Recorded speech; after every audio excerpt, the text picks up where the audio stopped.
Hi guys, Tweetythis here. Thank you very much for joining and chilling. And I'm gonna be doing a personal YouTube video. I haven't done that in a long time, but one of my friends from Discord and my stream, KE, said, "Hey, you know what you should do? You should film the adventures." I'm like, you know what? I haven't done that in a long time, so why not? So thank you very much, KE, for the suggestion. All right, so let's start. Let's start this adventure by renting from Enterprise. So here I am in the Enterprise website, and I'm gonna get this big, huge SUV so we can go to our adventures. I got the confirmation, I got the car, everything's good and solid. While I was streaming late at night, I got a text from the Enterprise saying that my car is not gonna be ready for the next couple of hours, past my reservation date. I was like, okay, that's not a big deal since Enterprise is literally 5 minutes down the road. 8 o'clock comes around in the morning, I hopped over there and I did see the SUV that I ordered. If not, it was a little bigger. I was like, oh, sweet, okay. And it's the only car there.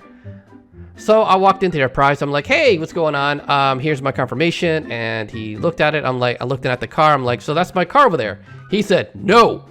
I was like, okay, but it's the only SUV there. It's like, oh, that's a premium one. I'm like, okay, I'll just get that. Let me just, maybe just upgrade me or whatever. And he's like, no. I'm like, all right, so that's no. So I left and I called at 10 o'clock in the morning and they said they still didn't have a car. And I'm like, listen, just to let you guys know, I'm heading to Georgia and I'd really much like this car as soon as you possibly can. At noontime, 12 o'clock in the afternoon, they called me saying that we have a car for you. I walked over there and it was the same exact SUV. I was like, are you kidding me? I could have had this SUV and I could have been gone, whatever. But before I even walked in there, it was like literally 5 inches of dust in there. It smelled like smoke. I don't complain. I usually just take the car and go. But because this is going to be a longer trip and I want to have a good, comfortable ride. Plus, I have my girlfriend's going to be in there and her daughter. I wanted to have the cleanest car possible. After they cleaned it, I picked up my girlfriend and my girlfriend's daughter and we gone. So Enterprise, if you're out there watching this, you need to fix your shit. As you can see, we have a long trip ahead of us. We're going to set up camp in Central Florida to visit her older sister, Belinda. And then we're going to go ahead and go all the way to Georgia to visit her younger sister, Rosie. As you can see, we are going to start at West Palm Beach. So let's get to it. Yeah, it was like that most of the way there. So we get to Belinda's house very late at night. But the next day in the morning, my girlfriend Farah and I, we went exploring. We saw some chickens, we saw cow pastures, we even saw a rope connected to a tire hanging by a tree. The coolest of it all is that she was literally a mile away from a Civil War battle from the Union against the Indians, where the Indians actually surprised the Union soldiers and slaughtered them all. Savages. But this lady will tell you exactly what happened. How big was the battle? Like, was it, how many people? 180 Seminoles versus 108 soldiers. December 28th, 1835. We do it, as I said, annual reenactment the first week in January typically. How long was the battle for? Was it? Roughly 8 to 2-ish or something like that on December 28th. 8 to 2 days? No, 1 day. One December day. 28th, yeah. Gotcha. So it was a few hours worth of battle and Correct. It just, boom, done. It was an ambush. The Indians ambushed the... Right. The soldiers were expecting them. Yeah. But they let their guard down. They were coming from Fort King, which is in Tampa. Yeah.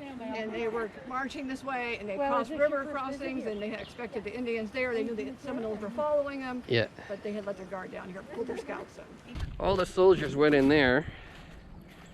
This was our last little refuge, and then all the Indians came around. And boom, slaughtered them all. All the soldiers. One ran over there and one played dead in there. I would have played dead, that's for sure. That's a good thinking. Good thinking. And the other one ran to the swamps. You'll see another thing there. After checking out the battlefield, we decided to walk around and we found a 200-year-old tree. So we decided to take pictures of it and ourselves.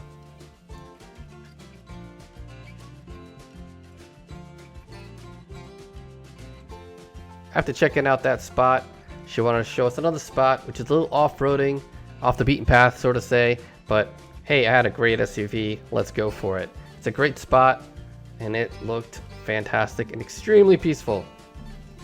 Makes me want to live here.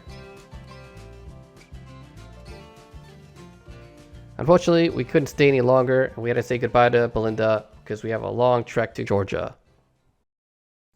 And that's what I'll end part 1. I know you guys don't like part 2s, but the video is getting way too long for me to edit.